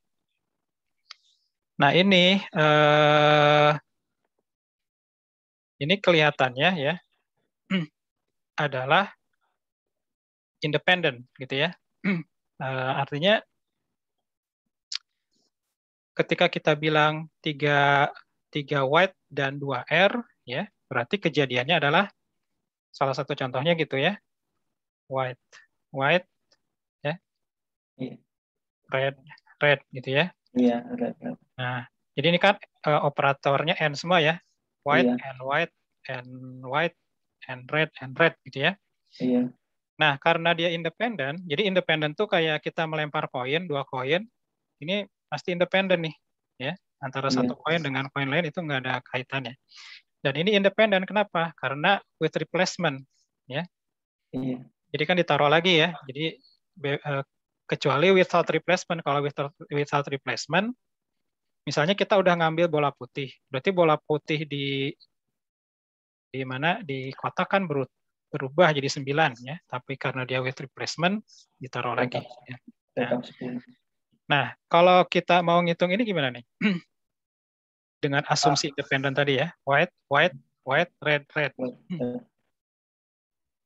Berarti kan 1/6 dikali kan karena independen tadi ya. 1/6 dikali 1/6 dikali 2. Rednya 1/3 kan? Ya. Iya. Ya nggak? Kalau saya kemarin sih 2/6 jadinya, Pak. Sama aja kan? 1/3, 2/6. Iya sama. Nggak masalah. Nggak ngaruh ntar yang di bawahnya, Pak. Apa? Yang pernya itu nggak ngaruh ntar, Pak. Soalnya kan ntar dikali. Iya, nggak ngaruh. Iya. Nah, tapi ini kan baru kalau bentuknya kayak gini ya. Iya. Dia ada 10 kombinasi, Pak. Nah, iya. Nah, karena banyak berarti kita cari kombinasinya kan ya. Iya. 5 bisa diambil 3 atau diambil 2 ya. Misalnya begini ya. Nah, berarti kan 1/6 pangkat 3 dikali 1/3 pangkat 2 dikali 5 faktorial 2 faktorial 2 faktorial, 3 faktorial. Ini kan berarti 4 kali 5 ya. Iya, 4 kali 5. Ya, jadi 10 ya. 1/6. Iya, 2 kali 1. Ya. Kali 10. Hasilnya berapa nih? Hasilnya 0,01 0,0001. Satu berapa ya? 0,00 3 kali kalau nggak salah.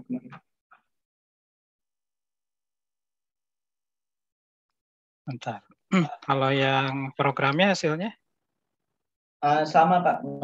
Tapi dikali 100 dikali 100 Pak di persen jadinya 0,001 Pak. Iya. 0,0. Kalau di sini 0,04 ya. Coba saya hitung dulu pakai kalkulator ya. Iya Pak.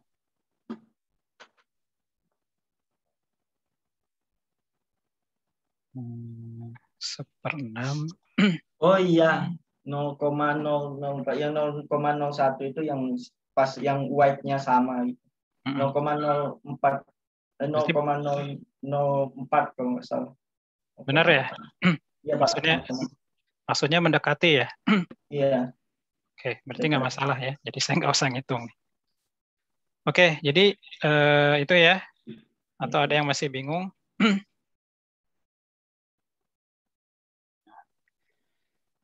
Berarti nggak masalah nih ya yang nomor 1 ya. Iya, nggak masalah. Yang nomor B, yang nomor B ini lebih gampang sebenarnya ya. Berarti ini gimana ngitungnya? 1/6 kali 1/6 kali 1. Kalau saya cari yang putih dulu kemarin Pak, 1/6-nya 5 kali. Ada yang punya alternatif jawaban lain? 5 bola warnanya ada tiga kemungkinan Pak. Iya, jadi bisa putih semua, semua, merah semua atau hijau semua. Nah, berarti gimana? Berarti probabilitas aja. Putih semua,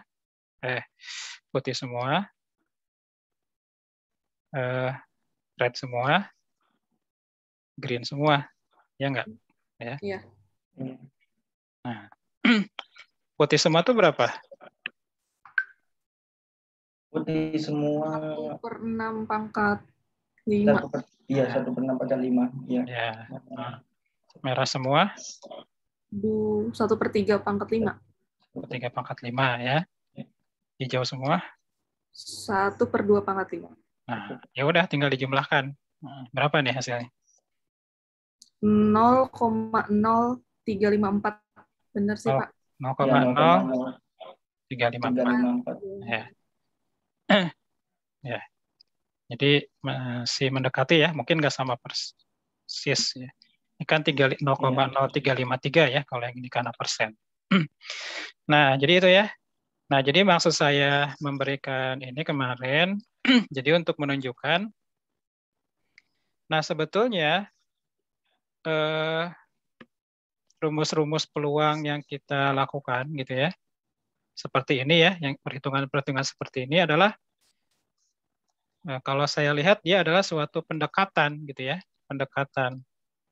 Kalau nilai peluang sebetulnya ya, sebenarnya kita harus melakukan percobaan gitu ya. Jadi kalau kita mau mengetahui berapa peluang kalau kita ngambil satu bola ya, berapa peluang kita mendapatkan warna putih. Kalau secara teoritis kan begini aja ya, jadi 1/6. Nah, harusnya kita lakukan percobaan, misalnya mengambil bola sebanyak 1000 kali gitu ya, lalu kita catat ya, kita dapat warna putih berapa ya. Nah, dapat warna putih K, katakanlah. Dibagi percobaannya 1000 gitu ya. Nanti kemungkinan besar kalau percobaannya dilakukan dengan benar, mendekati 1/6 gitu ya. Nah, itu ya. Nah, kalau yang rumus-rumus seperti ini adalah untuk memperkirakan lah ya, atau memodelkan dari percobaan sebenarnya. Nah, dengan membuat program seperti ini, maksudnya adalah kalau kita melakukan percobaan sebenarnya, nah itu kan capek banget gitu ya, mengambil bola 1000 kali gitu ya. Nah, makanya di sini kita lakukan simulasi gitu ya. Jadi percobaan mengambil bolanya ditirukan atau disimulasikan. Nah, dalam hal ini yang gampang ya, asumsi saya mudah diikuti ya. Nah, ini menggunakan Python. Sebenarnya tidak mesti pakai Python sih, gitu ya. Pakai program yang lain, bahasa pemrograman lain pun nggak ada masalah. Yang penting prinsip kerjanya bisa dipahami ya. Nah, jadi kayak gini nih, kita mensimulasikan mengambil bola sebanyak 100.000 kali gitu ya, 100.000 kali. Nah, kalau kita lakukan manual, repot juga. Nah, jadi itulah salah satu kegunaan simulasi ya. Jadi simulasi itu menirukan gitu ya keadaan dunia nyata ya. Jadi kita ambil proses dunia nyata, tidak mesti 100% ditirukan gitu ya. Lalu dengan bantuan program komputer gitu ya. Nah, jadi itu. Jadi clear ya, hasilnya sama atau mendekati ya dengan rumus ya. Dari sini, dari program ini, kode program ini ada yang perlu didiskusikan atau sudah paham semua ya, karena simpel ya. Kemarin salahnya karena nggak mempertimbangkan yang replacement-nya itu, Mbak. Nyari apa? Ya, tidak memperhatikan kata replacement. Jadi saya memahaminya ngambil 5 bola gitu langsung. Makanya hitungannya agak berbeda dengan itu. Iya, betul. Nah, ini memang harus ini ya. Ya, saya juga suka rada pusing gitu ya. Jadi harus teliti gitu ya. Jadi ada kata-kata with replacement. Jadi kalau with replacement berarti kita selalu mengambil dari 60 bola gitu ya. Tidak berkurang. Pak, izin bertanya. Ini masih terkait yang pertanyaan A sih Pak, yang 3 white or 2 red. Nah, itu setelah 1/6 pangkat 5 itu dikalikan 5 kombinasi 2 ya Pak? Atau 5 kombinasi 3 sama aja. Oh, sama aja gitu ya Pak nanti hasilnya? Sama. Oh iya, benar. 53, 52 sama aja. Kan dikurangi ya. Iya. Itu tujuan dikali kombinasinya itu karena 3 putih 2 merah itu, Pak? Iya, kan 3 putih 2 merah ini posisinya kan beda-beda ya. Bisa begini, bisa begini kan. Oh, iya. Nah, ini kan banyak nih. Cuman kan kalau kita hitung satu-satu bisa kelewat nih ya. Maka yang gampang pakai ini gitu ya. Bisa melihat dari sisi putihnya berarti 5 ambil 3, atau dari sisi merahnya 5 ambil 2 ya. Hasilnya sama aja. Ya. Oh, hasilnya sama. Kalau diuraikan sama aja kan ya. Oke. Berarti tidak mempertimbangkan yang si bola hijau itu dulu, Pak ya? Iya, karena di sini tidak ada pertanyaan itu ya, cuman jadi isinya harus merah dan putih dan merah saja yang nomor A ini. Nah, kalau yang B baru nih yang hijau ikut gitu ya. Maksudnya masuk ke dalam pertanyaan. Oke, Pak. Ya. Oke, nah jadi itu ya. Nah, makanya simulasi komputer ini banyak digunakan. Nah, ini contoh sederhana ya. Jadi misalnya termasuk di jaringan komputer ya, mungkin nanti diperkenalkan oleh Pak Heru ya. Jadi kalau kita ingin memodelkan jaringan komputer, daripada kita membangun jaringan komputer sebenarnya terus kita amati gitu ya, hanya ingin mengamati sesuatu dari jaringan komputer, ya kenapa tidak disimulasikan saja seperti ini gitu ya. Nah, itu jika kita ingin mengetahui hal-hal penting gitu ya dari suatu sistem. Oke. Oke, saya kira itu ya. Untuk programnya paham ya, mudah-mudahan bisa dipahami. Oke, lalu untuk praktikum hari ini,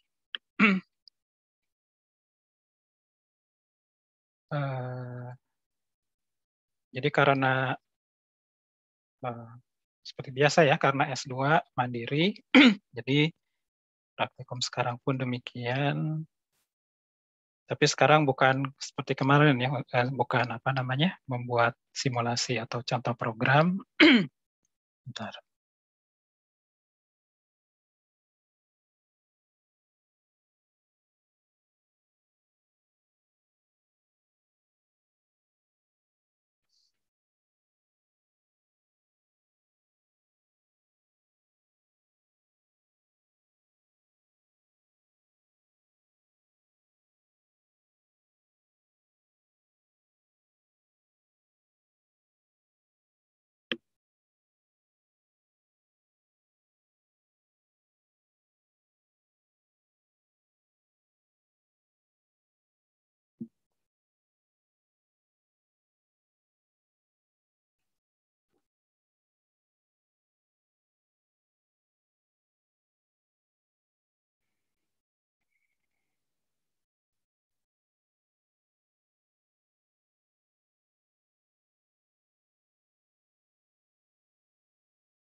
Nah ini, jadi untuk aktivitas praktikum 2 ya. Jadi ini kita coba membaca artikel saja ya. Artikelnya bisa diunduh di URL berikut ya.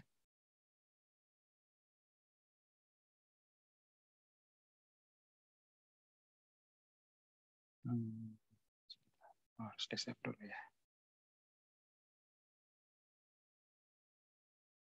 Nah, jadi ini kita agar lebih apa ya? Lebih dekat ya, mendekatkan teori probability yang kita lihat-lihat ini ya dengan apa sih namanya? computer networks ya, juga simulasi ya. Nah, ini tolong dipelajari ya selama seminggu ke depan ya. Ya mungkin tidak sepenuhnya paham, tidak masalah ya. Nah, nanti berikutnya ada beberapa pertanyaan yang nanti perlu dijawab. Saya belum nge-share ininya ya. Artikelnya, nah ini ya. Nah, artikelnya ini ya, judulnya Probability, Computer Networks, and Simulation. Ya. Jadi dia, nah silakan dibaca ya. Intinya sih, bagaimana sih peluang ini, gitu ya, dipakai dalam menganalisis, gitu ya, menganalisis aspek-aspek ya.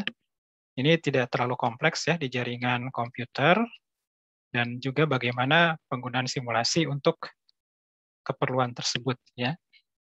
Ini tidak terlalu banyak sih, 17 halaman ya. Mudah-mudahan bisa dibaca dalam 1 pekan.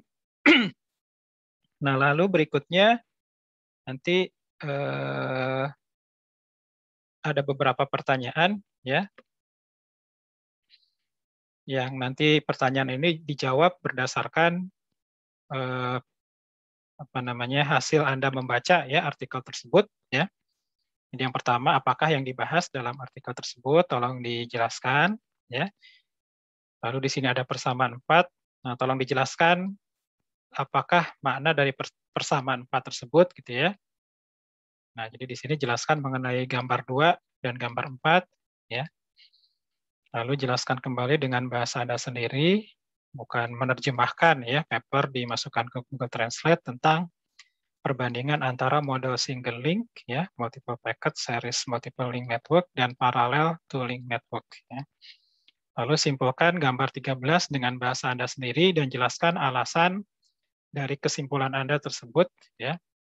Lalu jelaskan apa kegunaan program simulasi pada artikel tersebut. Nah, ini nanti jawaban dikumpulkan selambatnya hari Jumat 3 Oktober. Ini maksudnya 2021 ya. Dalam bentuk file PDF melalui New LMS, ya. Belum masuk. Ya gimana? 3 Oktober, Pak. Tetap 3 Oktober atau 3 September? Astagfirullah. Maksud saya 3 September. Oh iya. Ya, Oke, Pak. Salah. Ya, 3 September maksudnya ya. Oke, baik, Pak. Saya perbaiki dulu ya. 3 September ya, pekan depan. Jadi ini menjawab pertanyaan-pertanyaan ini. Ya. Nanti mengumpulkannya lewat New LMS ya. Nah, cuman pada belum masuk ke ini ya, ke ya, mata kuliah ini ya. Belum dapat, Pak. Oke, nanti saya kirimkan ke Mas Vicky mungkin ya, enrollment key-nya. Dan nanti di situ ada pengumpulan ya di New LMS. Oke, jadi itu ya. Nanti ini saya share. Mungkin kalau nggak sekarang, besok insya Allah melalui Mas Vicky ya. Ini saya perbaiki dulu.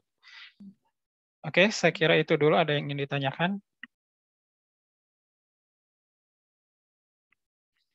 Oke, tidak ada ya. Jadi bisa sisa waktunya sekarang bisa untuk istirahat ya. Ini bisa dikerjakan mandiri. Ya. Baik, kalau tidak ada, saya cukupkan untuk pertemuan malam ini. Ya, terima kasih atas perhatiannya. Mohon maaf apabila ada kesalahan. Assalamualaikum warahmatullahi wabarakatuh. Selamat malam semuanya. Waalaikumsalam warahmatullahi wabarakatuh. Presensi kita belum bisa mengisi, Pak. Sama-sama. Oh ya, absennya ya. Nanti saya belum buat ininya. BAP-nya mungkin coba besok ya. Coba di besok. Ya, oke. Terima kasih banyak ya, Pak. Ya, sama-sama. Saya tutup ya meetingnya ya.